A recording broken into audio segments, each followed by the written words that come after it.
T Ravi ಅವರನ್ನು ಬೆಳಗಾವಿಯಿಂದ ಬೆಂಗಳೂರಿಗೆ ಕರೆತರಲಾಗ್ತಾ ಇದೆ. ಬೆಳಗಾವಿಯ ಜಿಲ್ಲಾ ನ್ಯಾಯಾಲಯ ಪ್ರಕರಣವನ್ನು ಬೆಂಗಳೂರಿಗೆ ಶಿಫ್ಟ್ ಮಾಡಿತು. ರಾಜ್ಯ ಕಾಂಗ್ರೆಸ್ ಸರ್ಕಾರದ ವಿರುದ್ಧ ಟಿ ರವಿ ಸೇಡಿನ ಮಾತನ್ನಾಡಿದ್ದಾರೆ. ಸರ್ವಾಧಿಕಾರ ಕೊನೆಯಾಗಲೇಬೇಕು, ರಾಜ್ಯದಲ್ಲಿ ಪೊಲೀಸರನ್ನು ಬಳಸಿಕೊಂಡು ಹಲ್ಲೆ ಮಾಡಿಸಿದಿರಲ್ಲ, ಅತ್ತೆಗೊಂದು ಕಾಲ ಸೊಸೆಗೂ ಒಂದು ಕಾಲ ಬರುತ್ತೆ ಅಂತ. ನಮಗೂ ಒಂದು ಕಾಲ ಬರುತ್ತೆ, ನಾವು ಕೂಡ ಇದೆಲ್ಲವನ್ನು ನೋಡ್ತಾ ಇರ್ತೀವಿ. ಬೆಳಗಾವಿ ಕೋರ್ಟ್ ಆವರಣದಲ್ಲಿ ಟಿ ರವಿ ಗುಡುಗಿದ್ದಾರೆ.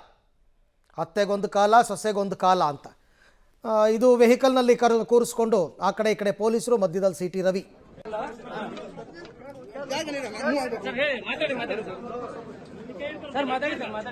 ಸರ್ವಾಧಿಕಾರ ಕೊನೆಯಾಗಲೇಬೇಕು. ಪೊಲೀಸರನ್ನು ದುರ್ಬಳಕೆ ಮಾಡಿಕೊಂಡು ಹಲ್ಲೆ ನಡೆಸಿದಿರಲ್ಲ, ಅತ್ತೆಗೂ ಒಂದು ಕಾಲ ಸೊಸೆಗೂ ಒಂದು ಕಾಲ, ನಮಗೂ ಒಂದು ಕಾಲ ಬರುತ್ತೆ. ಸರ್ ಇನ್ನು ಏನೇನು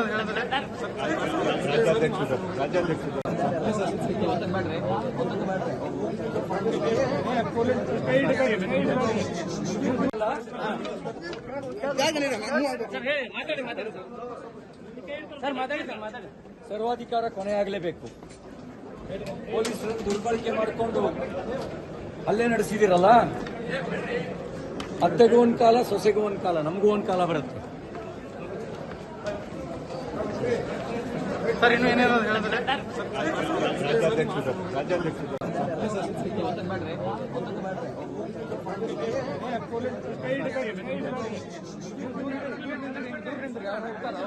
ಮತ್ತಷ್ಟು ಮಾಹಿತಿ ನನ್ನ ಕೊಲೀಗ್ ಜಾವೇದ್ ಅವರಿಂದ ಪಡ್ಕೊಳ್ಳೋಣ. ಜಾವೇದ್, ಒಂದು ರೀತಿ ಸೇಡಿನ ಮಾತುಗಳನ್ನು ಟಿ ರವಿ ಅವರು ಆಡಿದ್ದಾರೆ. ನಿನ್ನೆ ಅವರು ಅರೆಸ್ಟ್ ಆದಾಗಿಂದ ಇಲ್ಲಿ ತನಕ ಅವ್ರನ್ನ ನಡೆಸ್ಕೊಂಡ ರೀತಿ, ಈ ರೀತಿ ಆಕ್ರೋಶದ ಮಾತುಗಳನ್ನ ಆಡೋದಕ್ಕೆ ಕಾರಣವಾಯ್ತಾ ಅಂತ? ನಿಜವಾಗ್ಲೂ ಅರವಿಂದ್, ನಿನ್ನೆ ಏನು ಸಂಜೆಯಿಂದ ಅವರು ಏನಂತ ಹೇಳಿದ್ರೆ ಪೊಲೀಸ್ ಇಲಾಖೆ ಆಗಿರ್ಬೋದು, ಸರ್ಕಾರದ ಮೇಲೆ ಸಾಕಷ್ಟು ಏನಂತ ಹೇಳಿದ್ರೆ ಆಕ್ರೋಶ ಹೊರ ಹಾಕ್ತಾ ಇರುವಂತದ್ದು. ಯಾಕಂತ ಹೇಳಿದ್ರೆ ಸರ್ಕಾರ ನಡೆದುಕೊಂಡಂತ ಏನು ರೀತಿ ಇದೆ, ಆ ರೀತಿ ಸರಿ ಇರ್ಲಿಲ್ಲ.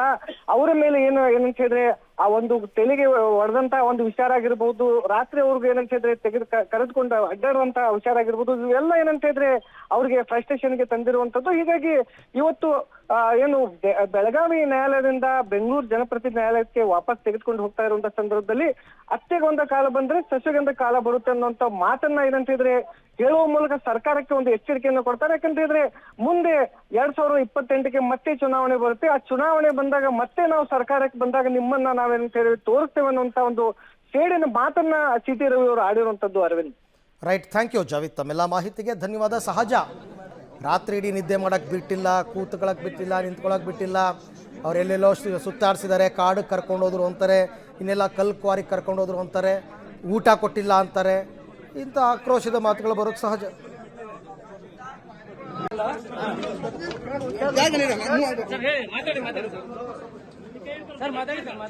ಸರ್ವಾಧಿಕಾರ ಕೊನೆಯಾಗಲೇಬೇಕು. ಪೊಲೀಸರನ್ನು ದುರ್ಬಳಕೆ ಮಾಡಿಕೊಂಡು ಹಲ್ಲೆ ನಡೆಸಿದಿರಲ್ಲ, ಅತ್ತೆಗೂ ಒಂದು ಕಾಲ ಸೊಸೆಗೂ ಒಂದು ಕಾಲ, ನಮಗೂ ಒಂದು ಕಾಲ ಬರುತ್ತೆ. ಸರ್ ಇನ್ನು ಏನೇನು